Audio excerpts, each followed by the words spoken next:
You ever wonder if you left money on the table when negotiating real estate? Everyone's had the experience of having to negotiate in order to get a deal done. So in this video, I want to share with you the tools and techniques that I've learned about real estate negotiation over my career. It's a crash course in what to look for to be able to structure solid real estate deals and be able to make great decisions based on this framework. So check it out. So here's the quick crash course for real estate negotiation. I use an acronym, PTTM: price, terms, timeline, motivation. Price is always the number that everyone focuses on, but in real estate, that's only one piece of the equation. Yes, we always want to get the highest price, but there could be strings attached. So if the buyer doesn't have the ability to close at that price, then it really doesn't matter what the contract price is because they're not going to be able to execute. So when I'm negotiating, price is critical, but I want to understand the other pieces of the equation because that's going to affect the price that I accept or the price that I offer. Terms. Well, in real estate, it can get creative, especially commercial real estate. This is my favorite part of the industry. My mentor, Scott Shield, who taught me when I was 25 years old, he said, I'll pay your price if you take my terms. I can pay $1 billion for the property if I only pay $1 a year for the next 100 years and then pay you off at the end of the 100 years. Of course, we'll all do that deal. Terms have been critical for me to structure real estate deals as a win-win so I can help the seller solve their problem. When I'm talking terms, I'm primarily talking about the financing structure and any contingencies that are baked into the deal. Many times in real estate, sellers will have a large tax gain when they sell.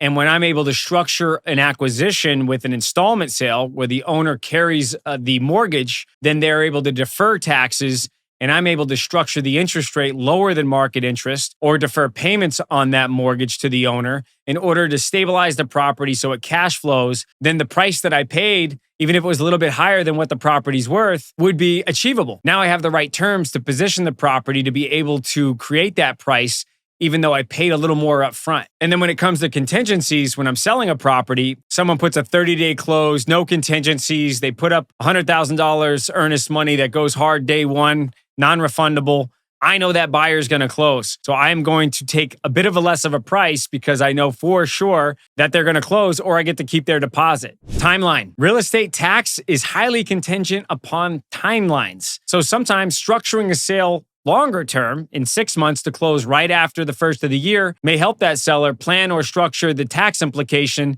so they can find another investment that next year and offset all the gains. Or if a seller has an opportunity that he needs to jump on immediately and wants liquidity, then offering a really short timeline is going to help you get a better price. And then lastly is motivation.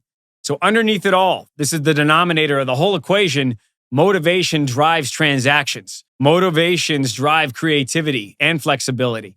So the motivation of knowing why the person is selling and why the person wants to buy allows both parties to help get the deal done. Now, maybe you might hold it close to your chest and you don't want them to know, but ultimately, if you can find out what the problem is that they're trying to achieve or solve for, then you can structure the deal in a way that is going to be more favorable for them and you have a higher probability of getting the deal done. So the big question I ask is, what's important about selling? And then shutting up and listening. And then from there, you see, are they pain-driven or something's going wrong that they want to get away from that pain? Or are they pleasure-driven by having an opportunity that they want to jump on because they're excited and it's better than what they're doing right now? That way I understand, okay, these are the levers I can pull in order to have the best chance of being able to close this deal. Also in negotiation is isolating what specifically is the objection. When I follow up on an offer, I want to say, what specifically is the issue with the offer? Is it the price? And yes, it's the price. So the terms closing in the next 60 days are favorable? Yes. The terms of needing all cash, is that necessary if you get your price?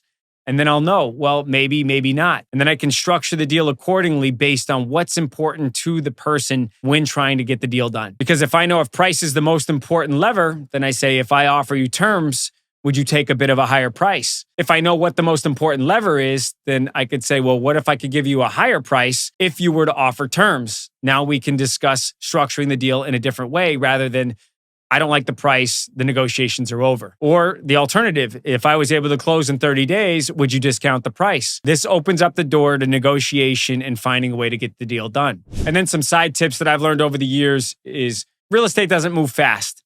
So there's never a need to make a decision right away on the first phone call. Always sit down, digest the information. If someone says, this is the price, there's no pressure to have to say yes or no. Okay, let me digest it. I'll get right back to you. I'll talk to my partners. I'll look at the documents, and then I'll make a decision. You don't have to sound flustered. You don't have to feel pressured. There's always the ability to reset, assess the situation, and then come back and make an informed decision. One of the other important ones is always be willing to walk away. The second you emotionally get invested in wanting this transaction to work, is the second the other party can leverage you, and they'll get more and more and more. So knowing where your bottom line is and then emotionally detaching from the need to have this thing work out is the critical piece in negotiation. And when you're willing to do that, you're able to communicate more clearly, articulate exactly the issues that are going on and why there's any renegotiations that are necessary. And then you can speak from a position of power rather than scarcity and need.